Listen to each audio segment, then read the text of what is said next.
Well, good afternoon and welcome. This is an amazing crowd. Look around.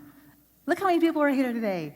So we are going to get started this morning, and I am just so thrilled to have so many educators here and support people with schools. I can't tell you how excited we are. This conference is a year in the making, and now we're standing here and ready to start. You all ready for a great conference? Yes? Yes, I hear some energy. Sweet. So we're going to jump right into it. I just do have a few housekeeping tips to make sure that things go smoothly. Probably the most important is that right now there's still some snacks out there. When we take a break midway, there actually will not be snacks because we're going to have a welcome reception immediately following this at 4 o'clock, and they have to set up. So if you're hungry, make sure you get up right now and go get yourself something to eat. We will take a break just for a restroom break and such, but I just want to make sure you are getting your physical needs met as well. Cell phones, if you don't mind turning them at least onto vibrate. I know some of you all will be texting during the presentation, and you know what? I'm all for that because you know what that means? That means you're creating a relationship, and that's exactly what we are about. So feel free to text or whatever, but do turn the actual ringer off. I would appreciate that. We will again take a break, and that will be between 2:15 and 2:30. So that way, if some people may want to switch over to another session or some people will come in.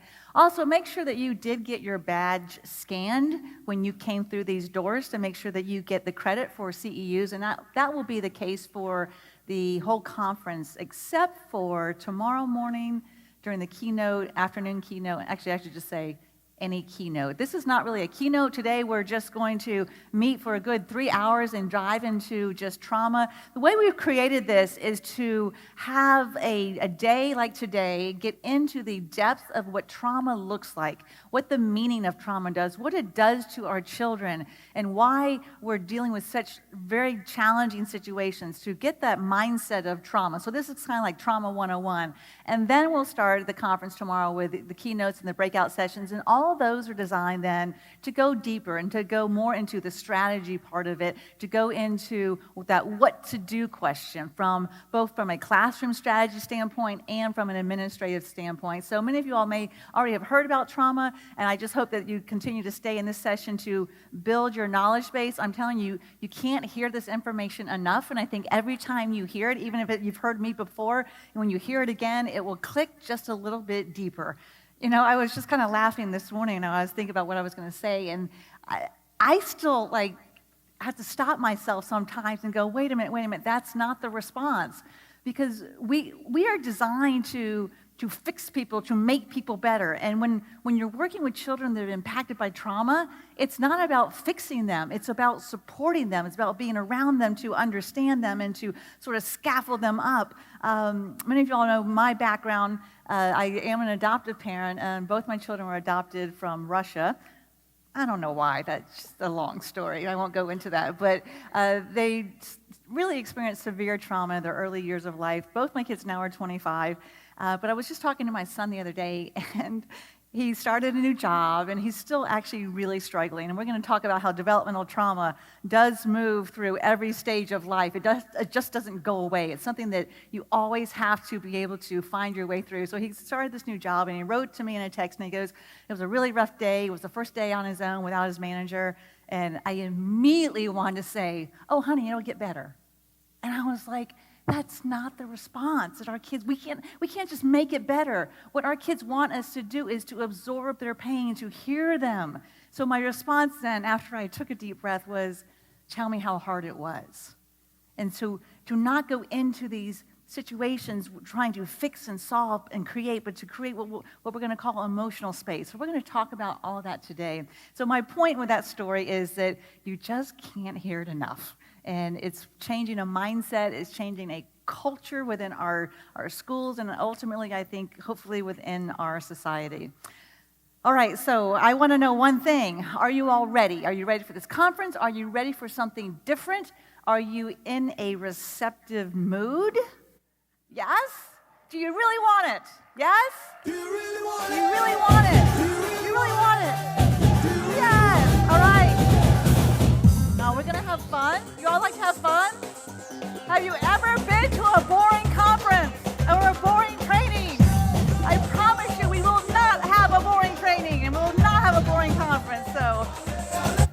All right, good. We got to get the energy up. So the reason I named this 50 Shades of Trauma is because trauma has so many different levels. There's some trauma that's obvious, but there's so many other aspects of trauma that we fail to recognize. And I think as we move as a culture to recognize our children's lives that they grow up in and the families they grow up in, and we kind of need to step back and go, but it's not so well defined. It is a little more nebulous. And so I want to hopefully expand our understanding of what trauma looks like, because that's kind of a big word. But mainly to understand that this is not just about one thing. There's so many dynamics to trauma. There's so many different factors. And I probably should have maybe named this complex trauma. So there's the new slide of calling this now more about the complexity of what trauma does. But I will tell you, the solutions actually are pretty easy. So many of the solutions really are just about understanding what's really going on in the mindset and the hearts of our students and how to get back to the basic piece of actual learning. So a little bit of my background. Again, I'm Heather Forbes, and I started my journey as actually in the field of architecture. Now I'm here to talk about trauma. What happened? Well, like I said, I've raised two children with traumatic histories. I have mentored a young lady for the last 8 years with severe trauma. She's actually 28 years old right now, and she's been one of my greatest teachers. So my resources span the spectrum between parenting and for school resources, because eventually then I started working with schools. I worked in schools as well as a therapist on campus, working with children who, the entire school was really traumatized students, and understanding how we can get our children back to that love of learning. And then all of our resources, again, are going to be out here today. How many of you all, let me get to know you all, how many of you all are here specifically because you're in the field of education? Raise your hand. All right, do we have anyone here that is just that is a parent? Like, you're here, probably many of you are as a parent, but it's specific because you have a child then that is in school struggling as well. I think we have a few as well. For the educators, how many of you all are teachers? You're in the classroom, well, not right now because you're summer. How many of you all are on the administrative side? Raise your hand. Sweet. How many of you are more on the school counselor, social work side, mental health? Any nurses? Any paras? Any bus drivers? Awesome. Who am I missing? If I've missed you, then I still want you here. Because there's so many, it filters out. But all right, well, welcome. So the one thing that we're going to talk about today is how to help our students be able to regulate their brains, regulate their bodies, regulate their minds, until they get to a point that they can actually learn. As you see, I'm not a teacher, and I've worked in schools, and my job in schools was to help prepare students to come into the classroom to actually learn. And so that's really what my goal here is, to be able to help you be able to get your students to that point that you can actually do the teaching, because isn't that what schools are all about? I mean, the simple fact is this: when students are dysregulated, they cannot learn. It really comes down to something that simple. When they are stressed out, they cannot remember. They cannot be curious. Trauma robs a student of their curiosity. And so we'll talk about what all those nebulous pieces look like. But one of the main things we want to look at is how do we help calm our students down and get that stress level to a place that they can actually be able to absorb some academic material. And one of the ways is through mindfulness. And I always want to caution, though, because I think mindfulness is a great aspect of the trauma-informed movement, but I also want to make sure that we're always looking at it from the trauma lens, because it's going to be sometimes a little bit different, and we'll talk about that as well. But as a group here, because we have to work on our own regulation, we have to make sure that we are prepared. There's been a lot going on. Some of you all flew in, some of you guys drove through traffic. There was a medic out here, and I hope that she's okay. And so there's been a lot of actual stress, good stress. But I want to go through a little exercise here and invite you to join me in a little meditation. It's all going to be of 2 minutes. And I want you to feel the difference in your own feeling of where you are at and how you can settle your own system. And then also feel it as a collective group, how you can feel just this room be able to settle down. So if you've never done a meditation, this is your first journey.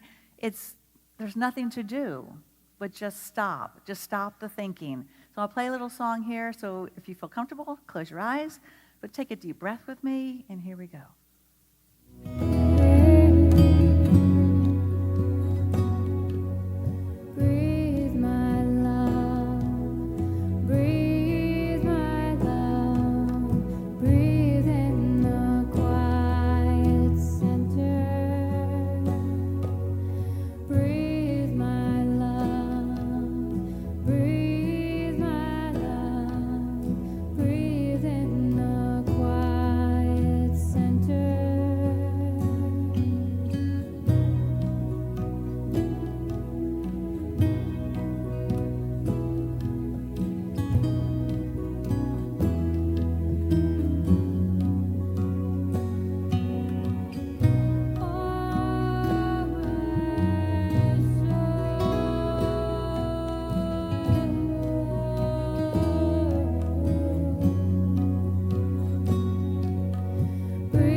That's a long 2 minutes for some of you all, isn't it? Like, you're like, when's this going to stop?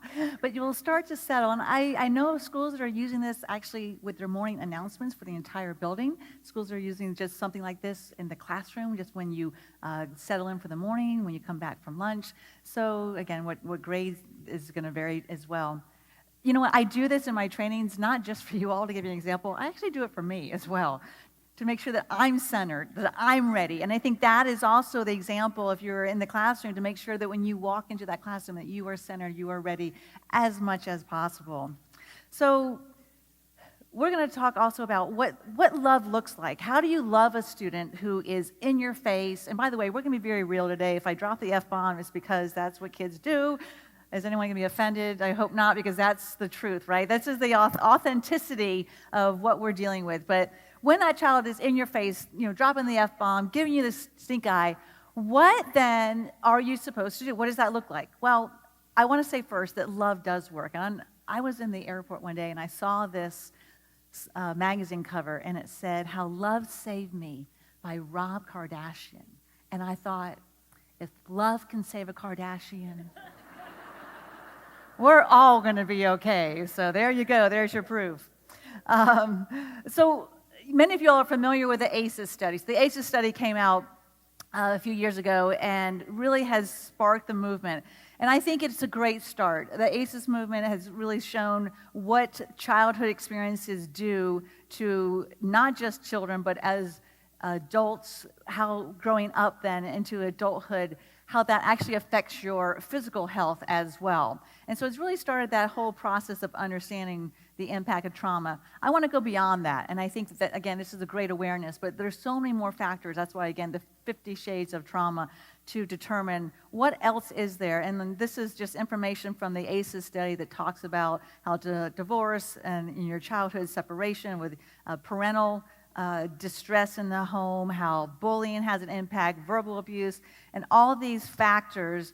And again, these are important, but let's keep looking. We're going to have to look a little bit harder, a little bit further into what really constitutes that piece of trauma. And so be sure to make sure that if you have not looked at the ACEs study, that you do a little research on that. And that's just why I show this, to make sure that we understand if you have students in your classroom that have 4 or 5 or more ACEs, then those are probably the ones that you're going to find a lot of challenge with. If you've not taken the ACE yourself, be sure to do that, because we also bring in our own histories and how we respond or how we react, how we get triggered. And so it's good to know where we stand on that. So let's define trauma. Now, you all said you don't like boring training, so you like to play a game? Want to play a game? Let's play Jeopardy. Now, Jeopardy, you have to give the answer in the form of a question. All right, so here we go. The experience of being hopeless, helpless, or powerless. What is teaching? No. I hope not. So what is trauma? Yes. But this is important to recognize these 3 words. If you want to understand your students in the moment that they are acting out, look and see their behaviors. If they are trying to take control of you, or take control of the class, or just not having any respect for authority, they're taking charge, you probably have a student that has an experience of being powerless at one point in their history. Because what children learn is that if people in charge of them are not safe, if those are the people that are hurting them, whether it's a physical abuse, emotional abuse, neglect, and many more, that is a student then that says, I'm never going to let anyone else in charge of me. And so I'm going to take charge. These are the kids that walk into the kindergarten classroom, they stomp their feet, they put their hands on their hips, and they go, you're not in charge of me, I am. And then we write that up and says, student has problems with authority. It is, but you know what? It's based off of a history. It's based off of where they're coming from. And so it's a reaction to the experiences of their past. And that feeling of being hopeless and helpless, these are the students you'll probably see that just kind of give up. You give them a lot of encouragement, and they're like, I can't do it. And you're like, no, I know you can do it. Instead of doing 20 problems, just do 5. And they're like, I can't do it. F this. Or maybe they just come in the back of the classroom, sit there, put their hoodie on their head, and just shut down completely. You can't even get a word out of them. These are the ones that say, you know what, I've tried to make my life better. I have tried to fix things. I have tried to be happy, and I'm just giving up because nothing seems to work. And so I'm just going to show up, and that's all I can do. So looking not just at the actual experience of trauma is so important, because it's more about the feeling, what the perception is in the mind. It's not an actual experience, because you'll meet some students that have probably a pretty high ACE score. And you know what? They're doing pretty well, because they probably didn't go through such a depth of hopelessness and helplessness and powerlessness. A lot of times what we see with trauma is that when children go through experiences that are very challenging, if they have a caring adult with them to guide them, to love them, to process with them, their end result and the effect of the trauma is way less. And that's the most powerful thing I think I can be able to help you see, is that even when our kids go through challenging moments, when we can be there in relationship and connect and know them and guide them and be with them, that is going to have an impact on their futures. So when I talk about trauma, I like to do a comparison, because one of the things I think we always do is compare.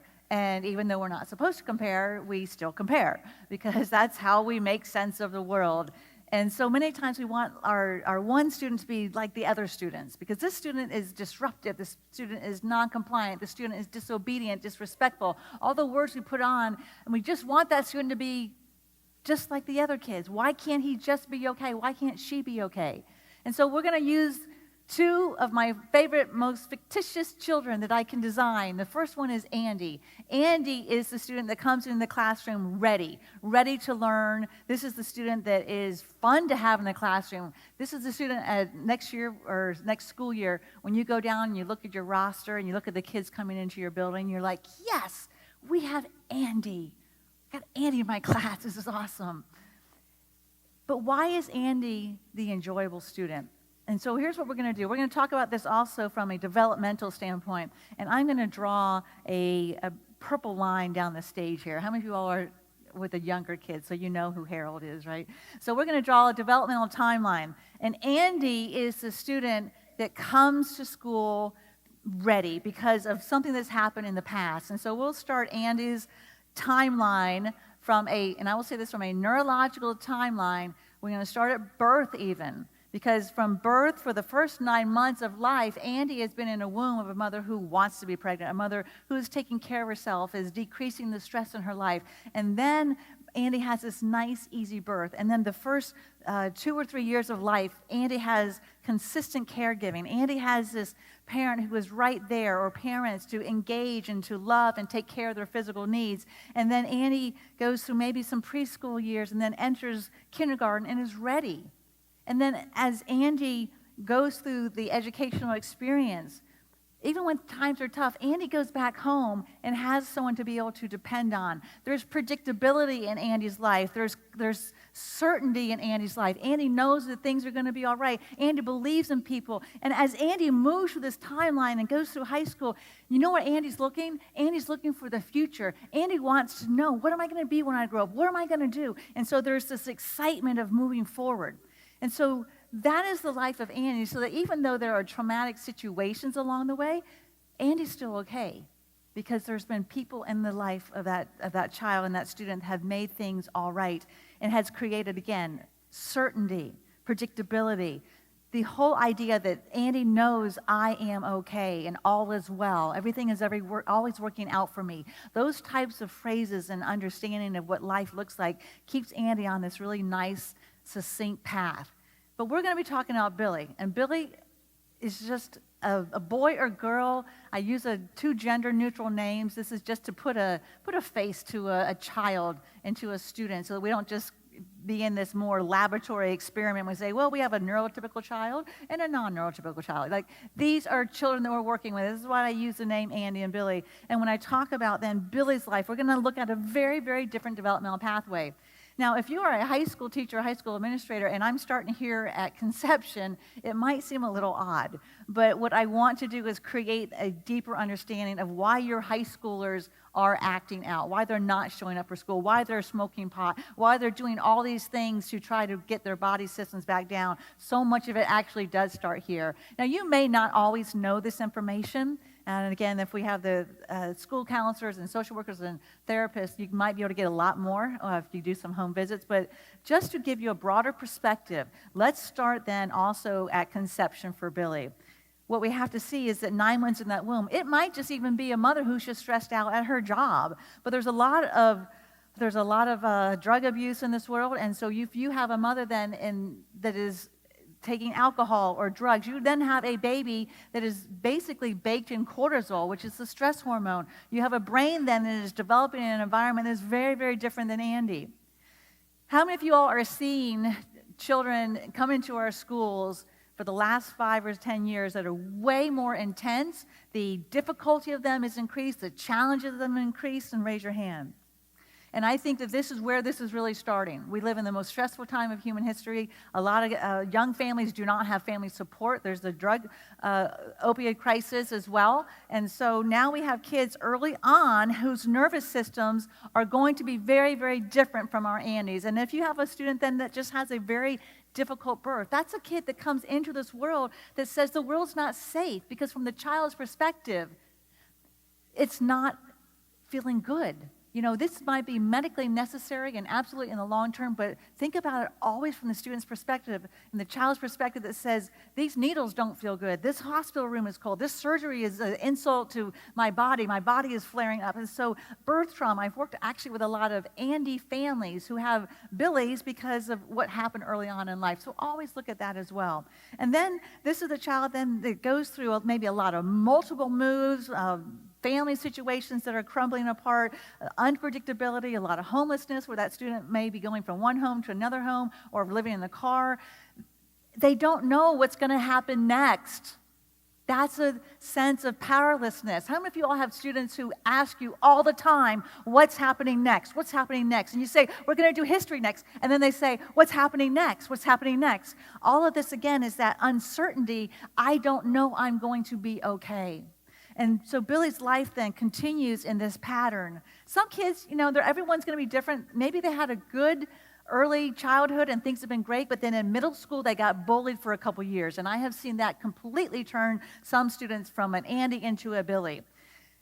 And then as Billy moves along this timeline, This future is scary. This future says, I don't know how to be an adult. I don't know how to adult. Apparently that's a new way you say it, right? I don't know how to do adult. And so, what does Billy want? Billy actually wants to go backwards. And so I see this often. Then you might have maybe a student that you've done a lot of work with, and things are going great. This is a Billy, and you think, great, this is Billy's senior year. Awesome. He's going to be ready, or she's going to be ready. And then all of a sudden, the senior year, what do? They collapse. Because you know why? That's perfectly logical. If I can just stay back a year, I don't have to go forwards. And so it's their way of saying, I'm not ready for the world. And so what we understand with our students is that chronologically, you might have a student who is 16 years old, but developmentally, how old is that student probably? Maybe 12 years old. And we want to look at then not just the chronological age for our students, but maybe also the developmental age. Because that maturity has been interrupted all along the way. And so the ultimate question is this: why are Andy and Billy, two children who appear to be so similar on the surface, so drastically different at every level? And this is what I want us to see. It's the difference between these two is that traumatic piece. Now, I'm going to have you all watch this video because I want to hone in this point. And again, this session is just really about getting a broader perspective of what trauma is. We will work on strategies and things to do and policies in the next 2 days, but to watch this video, I believe, sets the stage for us to have a deeper sense of why our kids are doing the things that they're doing. Little warning on this is actually a kind of a challenging video to watch. You're going to peep into the family that is definitely struggling, and you're going to see two children. And want you to notice are the things in this home that aren't being provided for, the things that aren't there. It's not, when we talk about trauma, it's not always about trauma, the things that are done to you. So much of trauma is the things that are not done for you. And so think about what's not here as well in this family.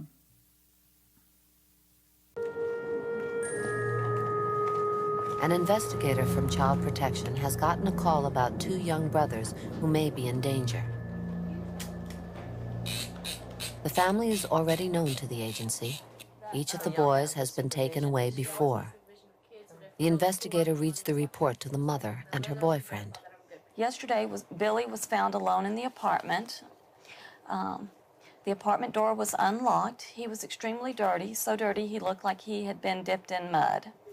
The child was sucking on an empty bottle that had slime in it. He had diaper rash that is bleeding and a full, nasty diaper.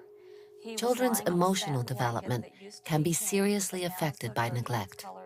They may never fully develop the ability to feel empathy for other people and may become indifferent to the feelings and welfare of others.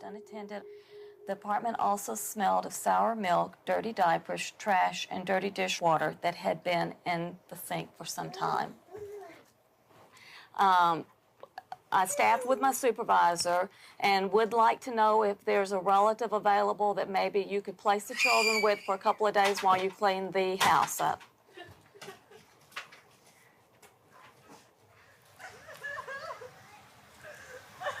The children's mother has a history of mental illness, which began in her own childhood. She grew up in a home troubled by domestic violence and alcoholism. Investigators are worried about her fitness as a mother. They want to remove my babies from me. Now they say my apartment's unsanitary for kids. A relative will take her children, but only for a while. The situation is made worse because she is pregnant and has stopped taking her medication, which controls her mental illness. Please, thank you. Here she is. She'll take it for me. Ms. Thank Weedle, you. this is Kathy Ford, and I'm with Children's Protective Services. Come here, Anthony. It is a familiar story, well known to child protection workers. A hurt child became a damaged adult who was hurting her children. Generation to generation, the cycle is passed on. Take a deep breath on that. That's a hard one to watch, but it's the reality of so many of the students that we are working with. I want to first start with the mother, though, because I want you to expand your heart for her, because how old is she? right? She's probably 22 or 23 chronologically, developmentally. See, it's been generation after generation. She's much younger. She's a 12-year-old raising 2 kids. Of course she doesn't know what to do. Now, we all agree that that environment is so unhealthy, but without judgment. See, love says, let's put away the judgment. Let's look at the dynamics. Let's see what's really going on here. You have a 12-year-old that is raising children. She's completely overwhelmed. And here's the most important part, is that had she gotten the help that she needed through her developmental timeline, what do you think would have happened? We wouldn't even have this video. And that's what is the most powerful piece about the trauma-informed movement, is that we're not just changing and helping our children today. This is a movement we're moving and changing things to a positive future. And the change that can happen with the ability to change how we can connect with our students is amazing. And I get kind of pumped up on that because it is so powerful. And I want you to feel that passion that you have inside of you, because I know you signed up to be an educator to teach children, but this is an all-inclusive package, by the way. This is all about how we can also stop these generational trains, and then the next generation that comes through is going to be very, very different.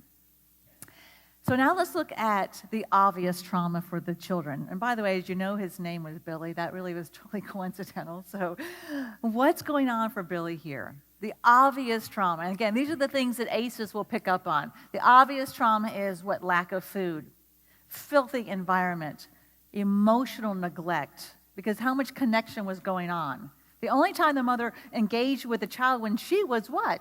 Completely upset. And so now we are building this blueprint right down on their developmental timeline where a child is learning that connecting with adults is stressful. And so you take the child that builds that very early blueprint, you move them into the school. Are they going to want to connect? Are they going to ask for help? Are they going to respect you? No. They've learned that you're not safe simply because you are in the adult role. And so when children go through trauma, they develop a very concrete way of thinking because that is the way to keep things safe. And so if my adult in my life over there wasn't safe, therefore the adult in my life here is not safe. And that makes the life sort of predictable. If you create this sort of set of rules for you that are very concrete, that's how internally I can start to create a world that feels safer to me. So physical neglect as well. Lack of physical safety. Does Billy know that he or she is okay? And this one, no. They don't know what's going to happen next. Now they've got these children who are removed from the parents, the only people that they know, and they're going to go somewhere else, a relative placement perhaps. And again, yes, that is the right thing to do because it's an unhealthy environment. I just always want to look at it from the child's perspective. And what we understand from our children's perspective is that even if that environment was so not okay for children, it's still all they know. It's still what's familiar. It's still their biological connection. And that overrides anything for our students. That overrides it. Because to them, it's what I know. It's what's familiar. So now you have this child that's taken out and placed into another home, a relative. Who knows they even know the relative? Or maybe placed in foster care. And so we have a student that doesn't know what they're going to be next. They don't know what's going to happen next. And again, that blueprint gets woven all into this little boy and this little girl, and then when they move into the school system, that's why you have kids who continually have transitional trauma. How many of you all have those students that they just can't make transitions? Raise your hands. And this is why, because transitions automatically get defined as I'm not going to be okay. Something bad is going to happen. There's going to be a change. And again, in Billy's concrete thinking, Billy says change equals pain. Because that's the uncertainty of it. And so you might even just be in the class and doing a science assignment, and you say, okay, everyone, put away your science books, we're going to move on to math.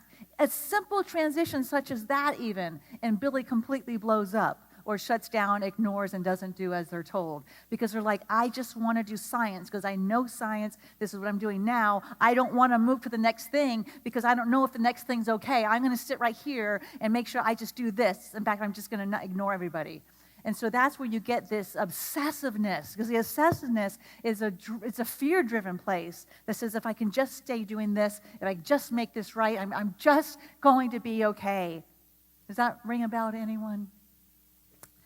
So these are the obvious traumas. And again, the reason I name this 50 Shades is because I want you to look harder.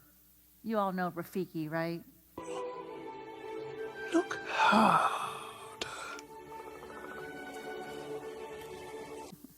All right, so let's look harder. What are the shades of trauma? Well, what do you see in here? You see a total lack of joy. How much joy do you see? None. You don't see a smile on any of the people's faces there. Joy is the key to attachment. Joy is the key to relationship. That's what builds the stress. It reduces the stress and it builds the connection. And so joy is so very, very valuable. What you don't see also is toys. No toys. How many books did you see? Now, do you think by not having books in a home that you're going to have some language difficulties, some spelling difficulties, some comprehension difficulties? And so when you have students that are in homes like Andy, where they're being read every single week, how many of you all have raised children in your own homes and you went to the library at this age every single week and you walk out of the library just carrying stacks and stacks and stacks of books? What is that doing to the brain? That's wiring the brain for language. And so when your student then, or your child goes into school, this is the student then that is able to learn. They understand language. They can read a passage and not struggle so hard because they just have the wiring for it. And this is, again, one of the main differences between Andy and Billy is language. Because if children don't know how to express themselves through language, what's the next best alternative? Behavior. Behavior is a form of communication. So what else don't we see? We don't see any conversations that are healthy with the parent. Again, the only conversation was a stressed out conversation. And I call it a didactic interruption. That means two people. So the relationship between the parent and the child, which again, that's early childhood, is supposed to be very congruent, supposed to be very smooth. There is an interruption to that. And again, you look at Andy's life, probably not an interruption to that at all. So you have relationships that are broken. You have dysregulated interactions with the parents because the parent's stressed out. Pure uncertainty. This becomes the new normal for Billy. Billy really doesn't know much difference. This is just the world that Billy lives in. What else do we see? We see a lack of sibling connection. So we have two children here, and we don't see them interacting at all together. There's no one there to help the siblings play together. Now, why is this significant?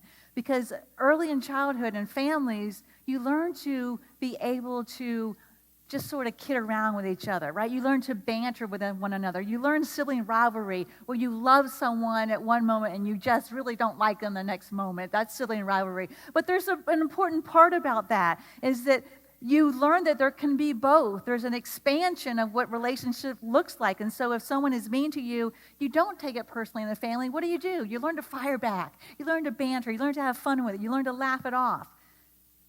When you don't have that kind of early connection with siblings or any type of young kids in your life, then all of a sudden you walk into high school and someone says something to you that's kind of mean, maybe a little nasty. If you were a Billy, are you going to let it just roll off of you? You're not going to know how to do that. You're going to punch them in the face. You're going to say something. And so they don't come equipped to know how to interact at a social level either. How much playfulness do you have? There's no playfulness. And again, that's what creates the joy. Listening skills are compromised. That's probably the number one piece of most of our Billies in the classroom. They don't know how to sit down and listen. Let's go back to Andy's family. Andy is able to have a family dinner. So much happens at a family dinner. For you all that are, you have families right now or you're thinking about growing up and you have a little bit of an Andy family, they exist. Think about what happens at the mealtime. It's not just about food. What do you do? You learn how to eat and pace yourself. You don't just sit there and gorge. Some of our kids will go to the lunchroom and they just inhale their food because they've never learned to sit and time things out. At the dinner table, you learn to converse with one another. And it's the art of listening. You learn to have one person speak while the other person does what? Listen. And these are the things that Andy is taught. Again, that skill set transfers then very beautifully into the school environment. Billy does not have that skill set. And again, that'll be one of the solutions we talk about, is helping kids to be able to learn to talk. You know, for the elementary school, here's a great strategy, is maybe you pull in a few of the Billies once or twice a week, and you have a family meal in the classroom. And you really sort of replicate that, and you learn these skills so that when Billy's in the classroom in just an academic setting, then Billy has a little bit better help around that. You also have children who can't ask for help. In this video, that mother is so stressed out. Can that child go and ask for help? No. So that's that helplessness. I can't ask someone. I can't do it myself. Oh, well, I can't do anything. So these are the kids also that we have to really be aware of. It's not just our kids that act out overtly. It's the ones that are going underneath and the ones that are shutting down. They're not asking for help because they're scared to, or they just think that that's not part of the protocol that's allowed. And you can keep saying, no, if you need anything, just ask me. But see, you already have that big wall around Billy that is very hard to break through. So these are some of the things, and there's more and more and more and more. We could probably sit on this one video for another hour and talk about all the nuances of trauma and why that has an impact on your students in the classroom today. But I think that one of the main things that we really want to pull out of this is that you have students who simply don't know that they're going to be okay. There's no little voice in their head that says you're going to be okay. You're going to be all right. And even if you say it, it's so strong in them that they don't believe it. We'll talk again, strategy-wise, how you overcome those negative voices in their head. I've got actually a whole session on that one. We're going to be talking about that. But I just want you to step back for a moment here and absorb that. Just sit here and absorb that feeling that says, I don't know, I'm going to be okay. I don't know. I don't know what's happening next. I don't know if I'm going to be all right. What is it like to live in a place of deep fear, not just here and there, but all the time, of not knowing I'm going to be okay? What does that look like? That means you have kids who are reactive. You have kids who don't pay attention. Your kids are always making sure that they're safe. They're not able to focus for many reasons, but one of the reasons is that they're listening for noises. They're listening, I just heard the door shut over there. If I pay attention to those doors the whole time I'm up here, I'm not going to be able to give you much, comprehensible knowledge at all. Because if I'm always looking at my safety level because I don't know I'm okay, I'm going to have a hard time focusing in class. Now, that video shows a family that is definitely in poverty, but I want to make a huge point here is that it's not just the kids in poverty. Trauma is pervasive. Trauma happens with the lower socioeconomic scale to the higher affluence scale. And many of you all come from school districts that are more on the affluence level, because I checked the roster to see where everyone's from. And I want to make sure that I make this point. It's not just the kids that we say are from privilege and wealth. Some of those kids are very, very traumatized because there's no parent connection. When you have maybe even a two-parent family, but both your parents are off working 14 hours a day for the law firm to be able to make their hours and get their list in and meet their criteria at their jobs so they can have these fancy houses, who's there with this child? And what message does that send to that child that says, I'm not important, I'm not okay? And so you have this spectrum between the two that fills in all the way. This is, again, something that is pervasive. So please really step back and recognize, okay, if this child shows up one day and the first day of school and they've got the latest tennis shoes and the name brand jeans and all the new iPads and iPods and apples, berries and blueberries and all the things that they have, it's someone bought all that to make those kids feel like they were special, but you can't fool kids. All they want is connection. That's all they want. So look at it from that broader perspective as well. Developmental trauma isn't only about the obvious. It occurs when parents cannot meet the physical and or emotional needs of their children. And so what this also says is that even when you have children who maybe are in poverty, or maybe there's family situations that are just very challenging, it doesn't mean that they're going to be traumatized. And this is, I guess, the problem that I see with the ACEs is that you might have a huge ACE score, but it doesn't mean that you're traumatized. There's a high probability. Again, this is where I want us to step back and go, well, let's look at this a little bit closer. Let's investigate this a little bit. Let's be Dora the Explorer and really see what is this about. My point being is that just because it's traumatic doesn't always mean it's dramatic. So even if they went through trauma, maybe they're actually still doing pretty well. And why is that? Because their needs were met. And that's where, when we talk about implementing a trauma-informed movement, we have to ask the question, how do we meet our kids' needs? And this is not something just that I believe is school-based. I believe to really have a successful trauma-informed platform, you've got to bring in the community. You've got to bring in the resources that our children need and that our families need, and so that they feel that support. They have a way out. They have the ability to break out of that. And so with that same vein of thinking, let's look at developmental trauma, a little bit on this timeline as well. Like I said, every kid's going to be different. But let's say you have a student then that goes through some trauma early on. That's what that red piece is for. So you have this student that goes through some trauma, but you know what? They do pretty well. And all of a sudden, they're doing great in elementary school, middle school. Then all of a sudden, they get into high school. And boom, you see this complete eruption. Why is that? Well, think about the physiology of the body. What happens at the teenage stage? You have all sorts of hormones unraveling. And so the genetics are also influenced. So what I also see, and again, this is something to look for, is that you might have that student that's been doing really well, but when at the teenage years, something flips.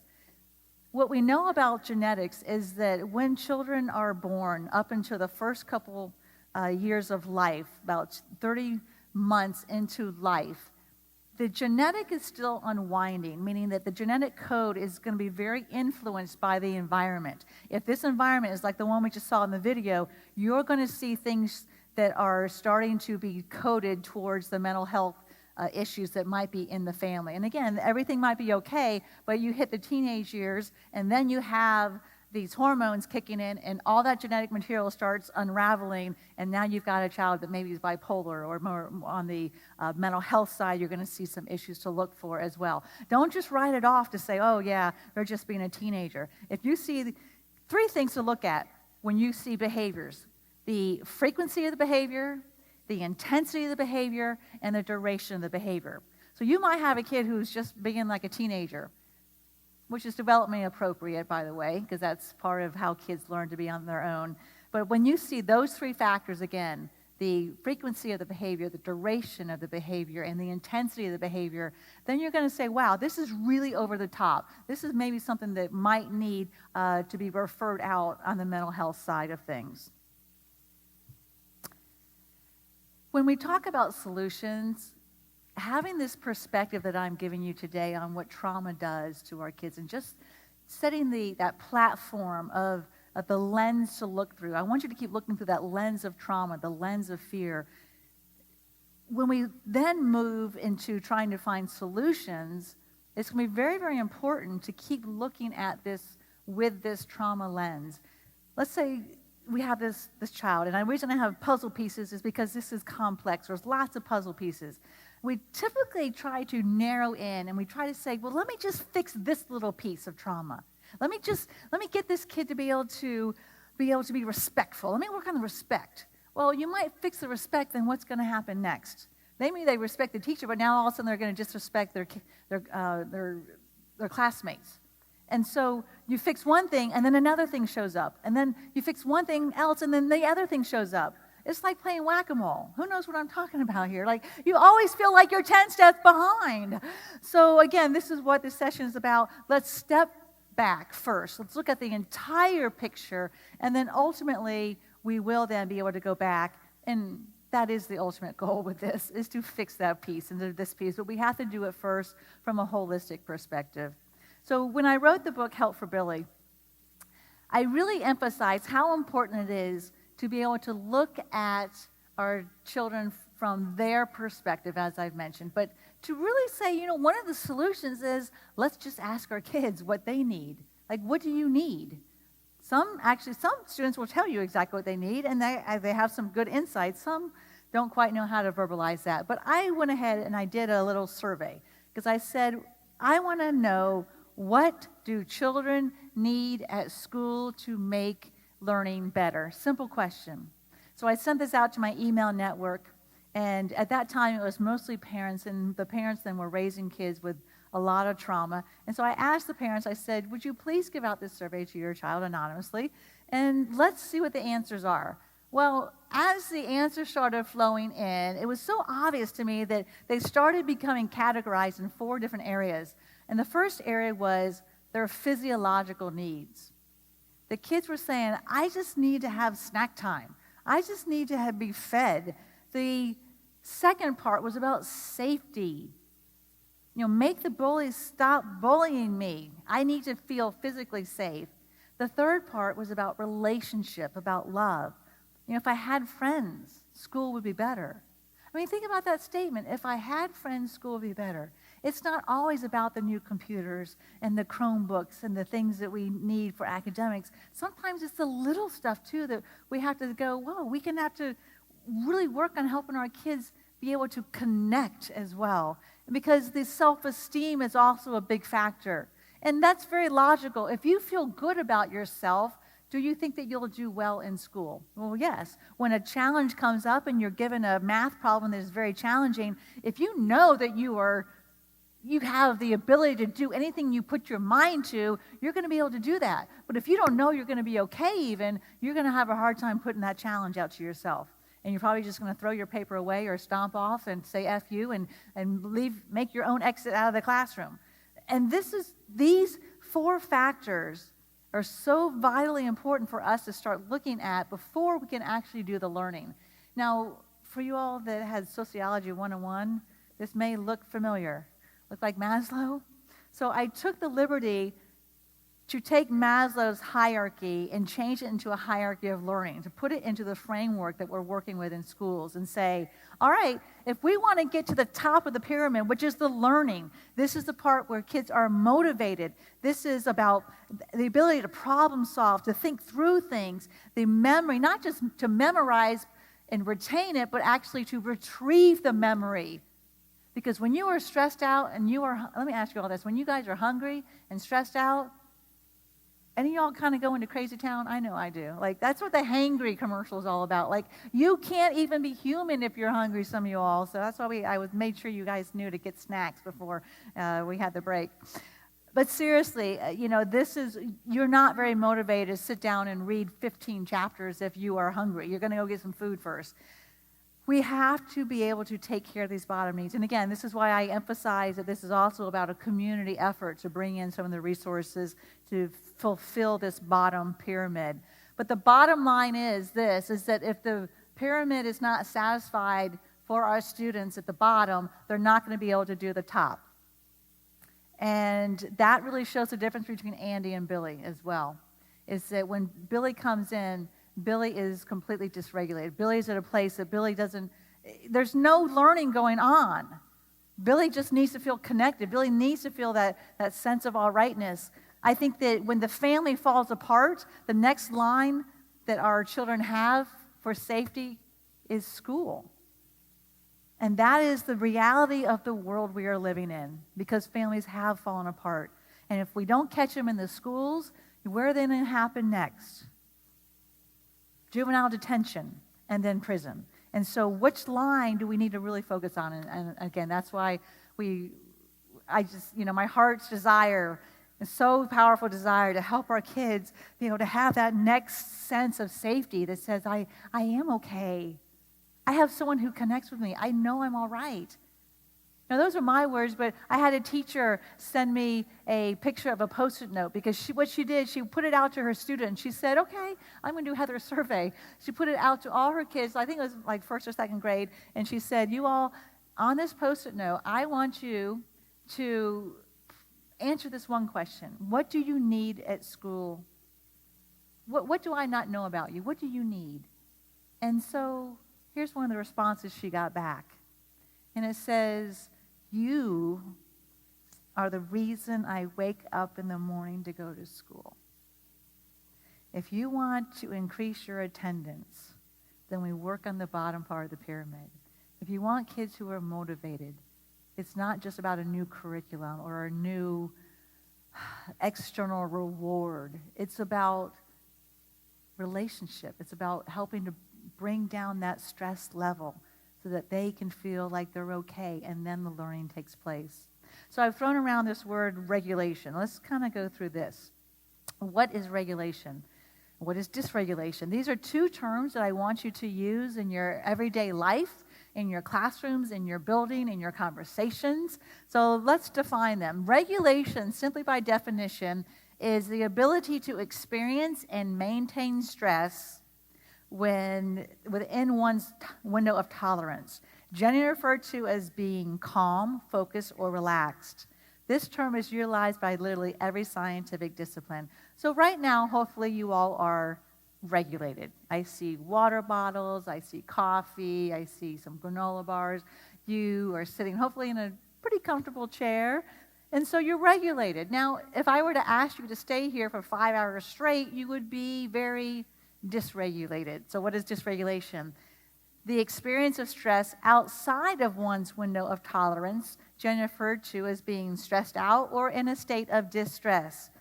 It is believed that affect dysregulation is a fundamental mechanism involved in all psychiatric disorders. Now, that is a quote from Dr. Alan Shore. If you are interested in this material that I'm going through and want more in-depth, check out Dr. Alan Shores. He's really been able to take the work of John Bowlby, which is all about attachment, and move it into the scientific realm of understanding how the brain reacts. So he's just got some great content. But what he's saying here basically is this, is that if you have a student who has a mental health diagnosis or an educational diagnosis or both, which is typically the case, then you probably have a student who is chronically dysregulated. And so when we look at this from not the mental health standpoint, but just from an everyday working with our students, we have to say, if that student is being non-compliant or disrespectful or bad behavior, whatever it is, can we now just say, you know what, this is a student who is dysregulated. This is a student who simply can't get back to a place of balance. And again, let's go back and look at our Andys and our Billies. So even though you're dealing with a timeline down here, I'm going to come back here because, again, developmentally, this has such an impact. When you have an Andy, and Andy is right here at 3 months old, and Andy is crying, what does the parent do with Andy? Picks Andy up and soothes Andy. Now, the parent has this nice attunement, and the parent knows, oh, that's a cry for rocking, or that's a cry for a diaper change, or that's a cry for food. And so the parent right there, through the context of relationship, helps that baby calm down. It's not just about the feeding. It's not just about the rocking. It's that baby goes through this high state of stress, and then through the relationship, the child calms down. So you have a child that's dysregulated, a little baby dysregulated, parent calms them down. That child then goes into a state of what? Regulation. Again, for you all that have raised children, in one day, if you have an infant, how many times do you go from high dysregulation down to regulation? It happens multiple times a day. So what's happening is you're building this blueprint for this baby to know, oh, I can get stressed out, but then I can come back down. And ultimately, as that child moves down this developmental timeline, you have children then that learn to do it on their own. And so we have kids then like Andy that walk in the classrooms and they have a good sense of how to self-regulate. These are the kids then that can learn to take a deep breath. They can think clearly in their mind. They can think, oh, I'm okay. I'll just get home and talk to mom or dad about that. I'll be all right. So they have a skill set to be able to go through their day through states of dysregulation, but be able to calm their own selves down through regulation. Now, Billy, let's go back to Billy. Billy's 3 months in the crib, and Billy is crying and crying and crying. And who comes? No one. Or the person comes, and they pick up that baby, and they're angry, and they're stressed out, and they can't calm the baby down. You cannot calm babies down if you are dysregulated. I actually divert on the story here. I was given a parent lecture at one point, and it actually was a combination of home and school. And this foster mom came up to me afterwards, and she goes, I just realized after you said this, she goes, I have this baby that's in foster care, and I noticed the other day I was really upset, and I was rocking, and she wouldn't calm down. And then this morning, I rocked her and she calmed right down because I was calm. She was starting to correlate when the parent is upset, they don't know how to calm, the baby's not going to calm down. Now, you all can relate to this. How many of you all have been in the middle of Walmart and you see a family there, and the family is super tired and stressed out. It's late at night. They probably haven't eaten. The parent has this long list. One kid gets super upset and doing stuff and just reacting, being dramatic, and parent goes, calm down right now. Now, you all don't do that. There's a delay on that response. But do you see how ridiculous that is? You can't yell at someone to calm down, but it's kind of, again, it's not that obvious, but it's a little more subtle. So if you have a parent who is stressed out, then you have children that don't learn how to regulate. Now let's transfer this back to where it actually fits into your life. You have then a child that is dysregulated in the classroom. You actually are trying to calm them down, and they just can't calm down. They don't have the body memory to be able to do that. And again, this is why middle school through high school, maybe even younger, we have kids that are what?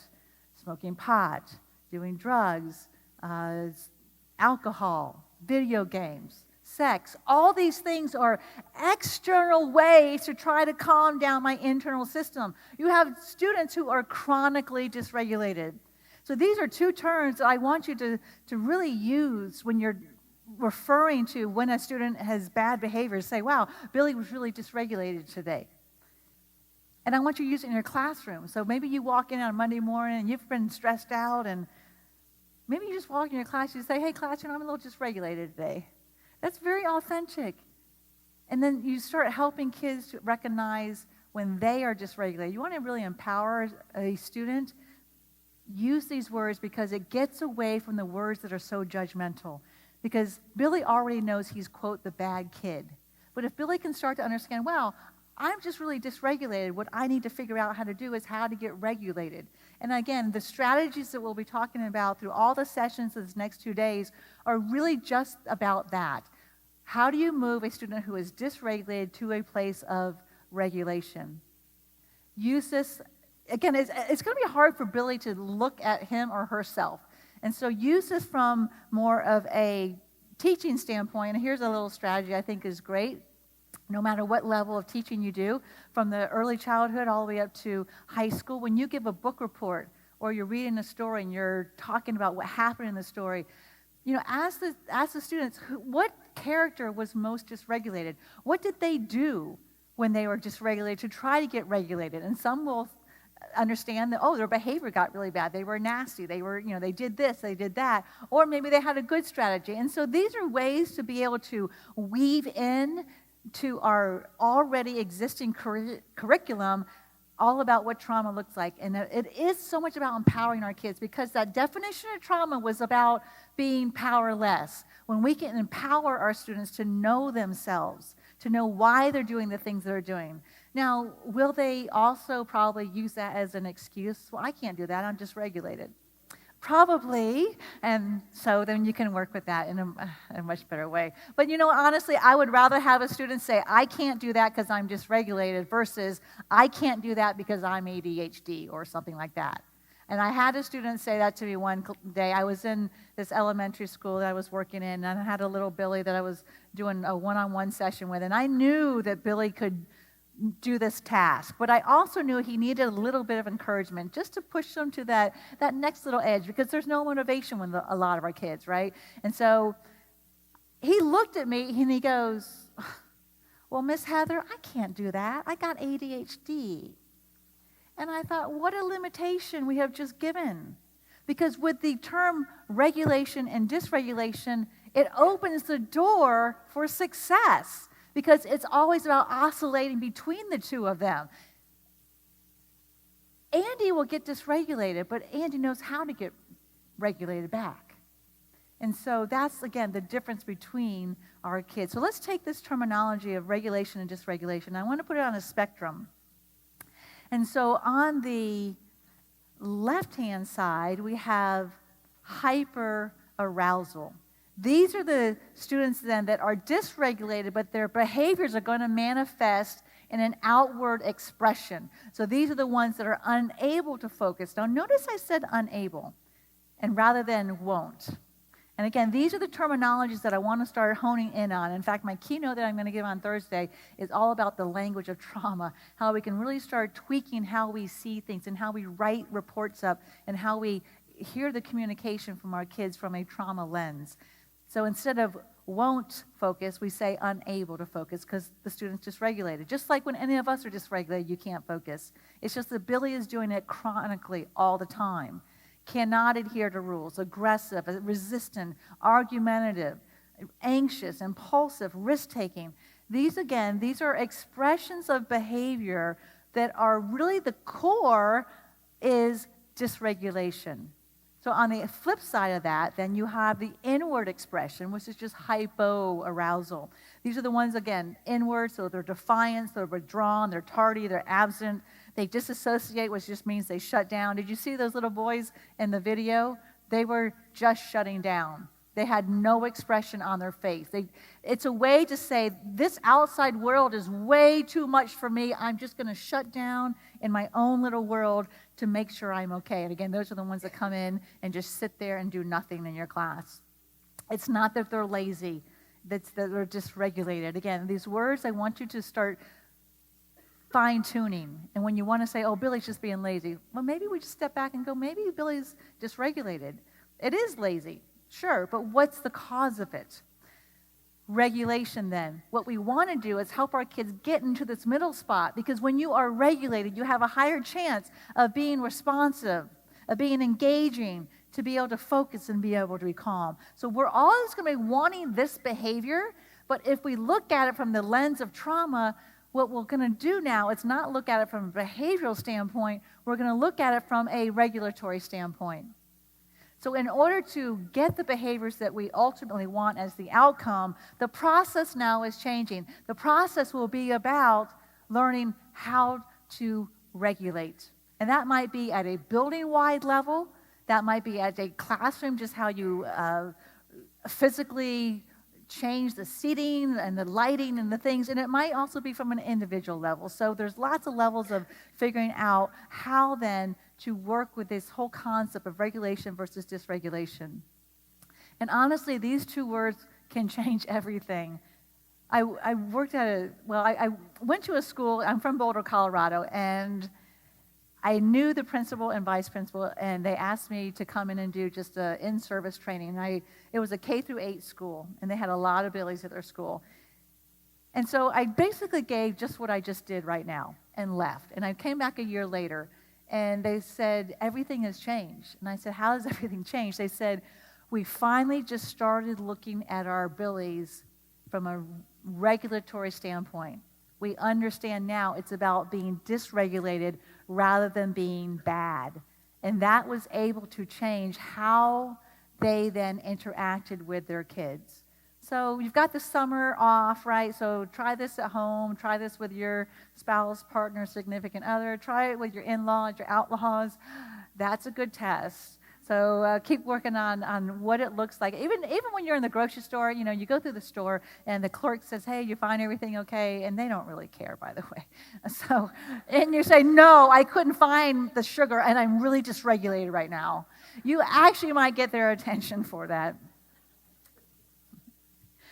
So negative behavior is a regulatory issue, not a behavioral issue. If we can start seeing it through this lens, this is where the magic happens. This is where we really can make the changes that we're looking for. So let's add in a little bit about the brain on this.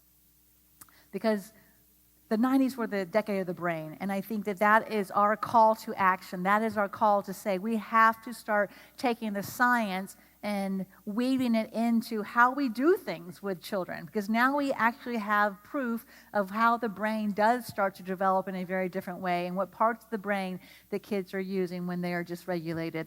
If you have any naysayers in your school, if you're still sitting there not quite convinced, it's always the science, I think, that you can't argue with. You can't argue with science. And so how then can we take that concept of regulation and dysregulation and apply it to the brain? Well, you've got basically three parts of the brain. The outer shell of the brain is the neocortex. Now, the neocortex is a part of the brain that is all about higher order thinking. This is the part of the brain that really separates us as humans from the animal kingdom. This is where we have the ability to have abstract thinking. We have morals and ethics are processed up here. Judgment, good or bad judgment is processed up here. This is where we also have sequential thinking. Now, sequential thinking is important because so much of our disciplinary policies and models are based off of sequential thinking, right? So if A happens, Billy, then B will happen, and then C will ultimately be the result of all that. That takes sequential thinking. And what's important about that is when you are dysregulated, you're not in this part of the brain, so you can't actually think through these things. This part of the brain is also about right and wrong. And what distinguishes then the difference between Andy and Billy is that Billy is living more in the midbrain. And so the midbrain is all about not right or wrong, but win or lose.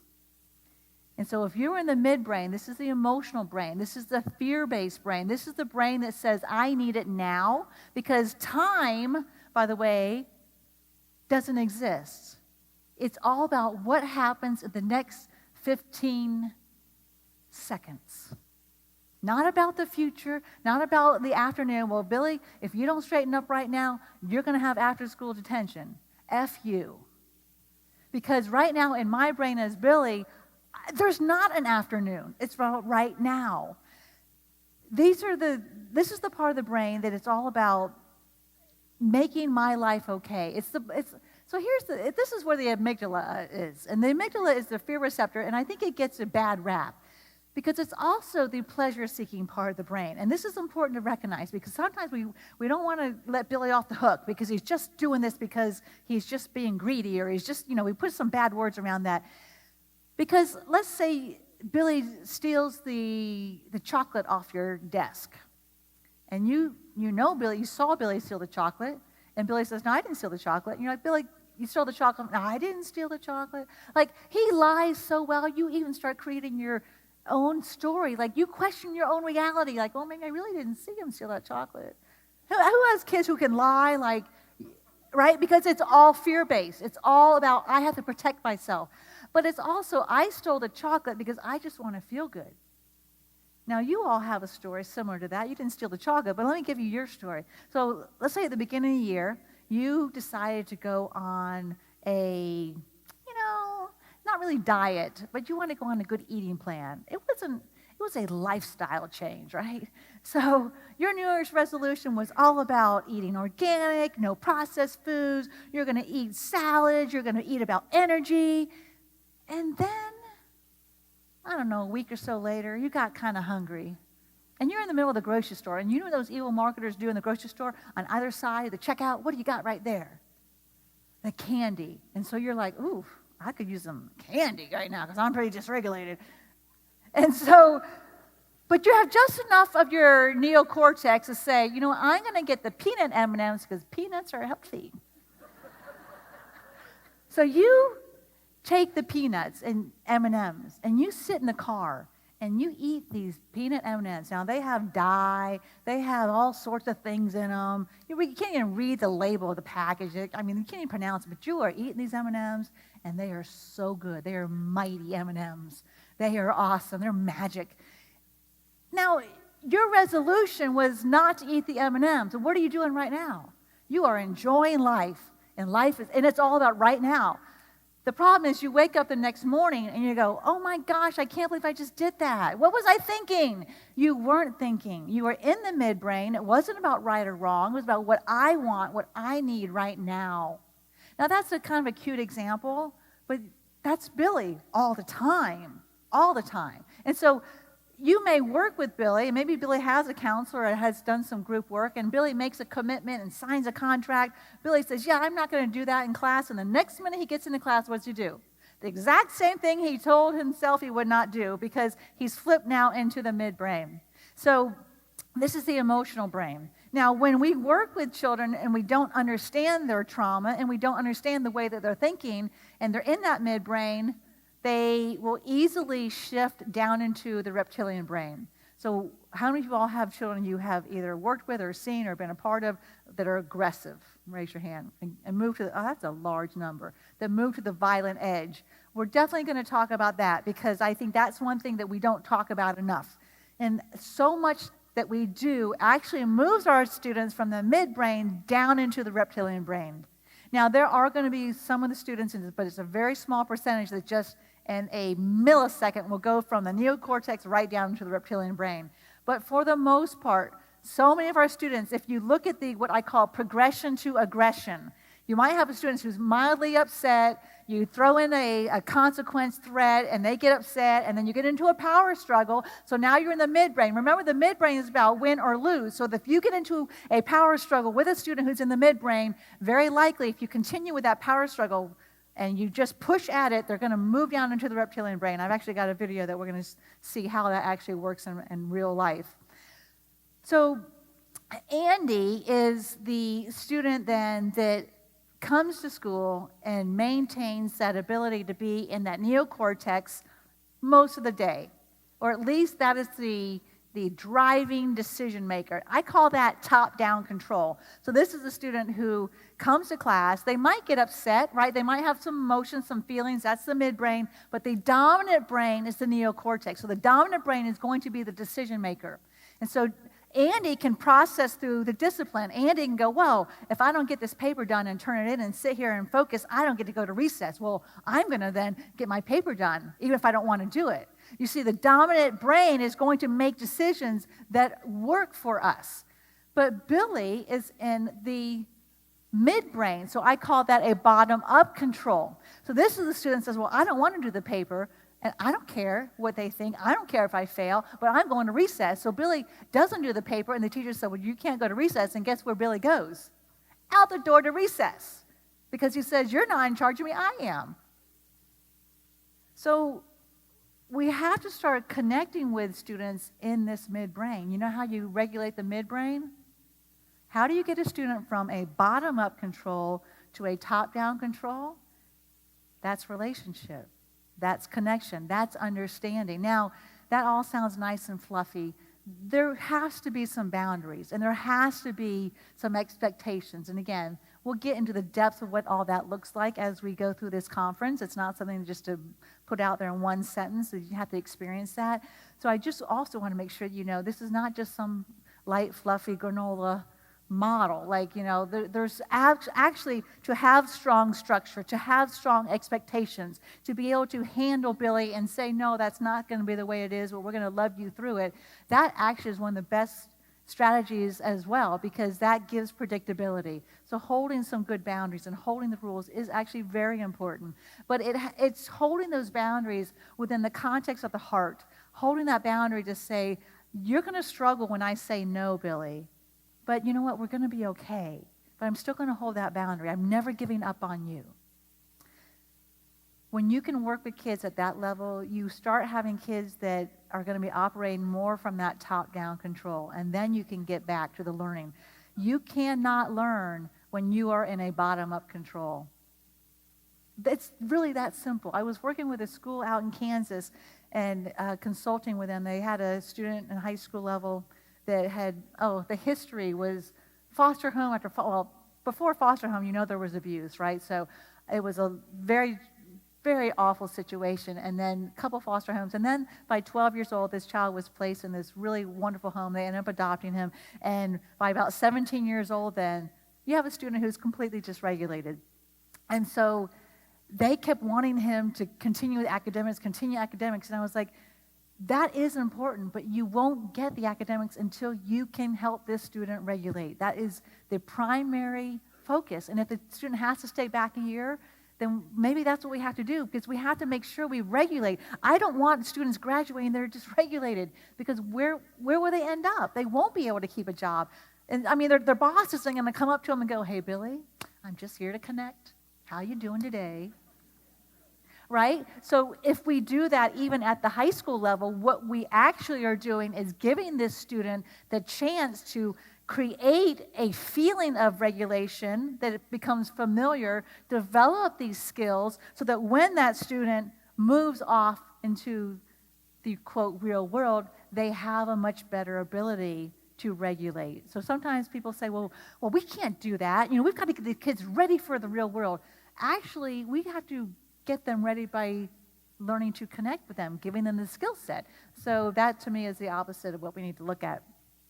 How many of you all, and you see this bottom-up control slide, how many of you all have tried to teach kids when they are dysregulated? How many of you all have tried to give, Billy, I just need you to make a better choice. You've been nice, but, you've been giving them choices, and you've been giving them strategies, learning, and how'd that go? Probably not well. Who you're talking to is a lizard at that point, because they're down in their midbrain. So let's talk about that brain a little bit. And actually, look at the time. Well, we will take a break in 10 minutes. So if you're getting a little dysregulated, just take a deep breath. You're going to make it.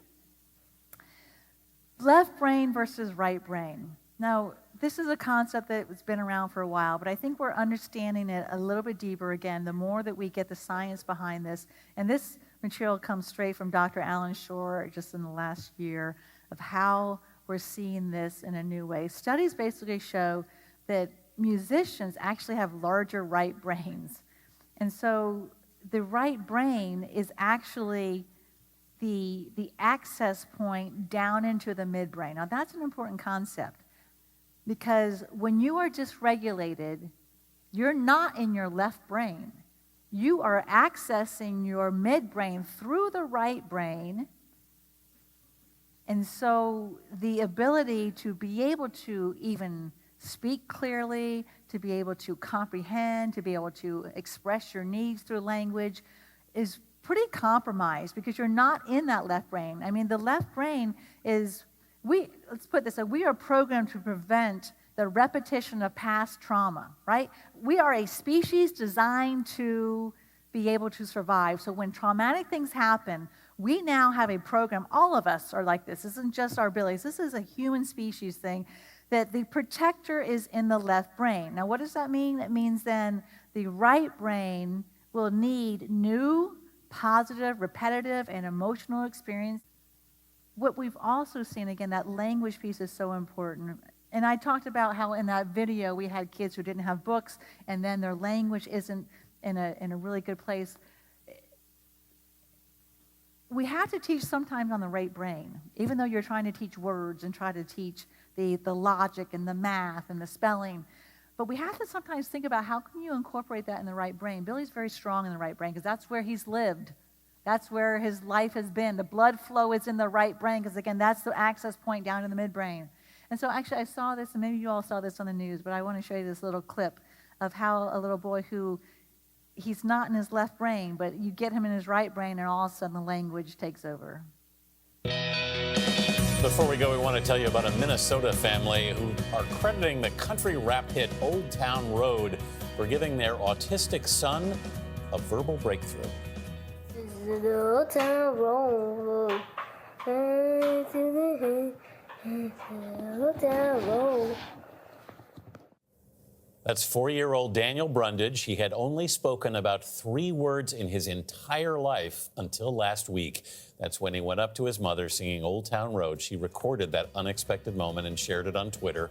Daniel's therapists are now focusing on using music in his sessions. 3 words in his entire life. Can you imagine Mom, what she was thinking? Yeah. He never speaks, and he's singing that pretty good, too. You know exactly what he was saying. You go, Daniel. Unbelievable. You go, Daniel. So, and actually, the reason I also like this clip is that it brings up another point about so many of our students. So most of your students probably are not diagnosed with autism. Some of y'all probably have some special ed kids. But I also think that even for our Billies, our children who are impacted by trauma, there's so many similarities to autism. And think about why, because autism is so much about not having that social wiring. Well, guess what happened to Billy on the timeline? Didn't get the social wiring. A lot of our kids do not know how to connect because they didn't have it early. So they seriously do not have the wiring. And I kind of always put it out there to say, you know what, as a mental health professional, I sometimes have diagnosed children, and as traumatized autism. It's not a genetic component, but because of the experiences like what you just saw in that the first video we saw was kids who didn't have that connection, the wire in the brain, and the ability to know that within the context of relationship, that's where you find soothing. And so it's just important to think about when you need some resources, even though your students may not be diagnosed with autism, think about the things that they do for children with autism, and actually those will be some of the solutions that work very, very well with Billy. And so I think that so many schools have so many resources already, and so you don't need to buy new resources. Just go and look at the ones that really deal with the social and emotional learning, and those will very much apply to our Billys. And real quick, I read a book, or actually listened to the audio book, and it's called The Journal of Best Practices.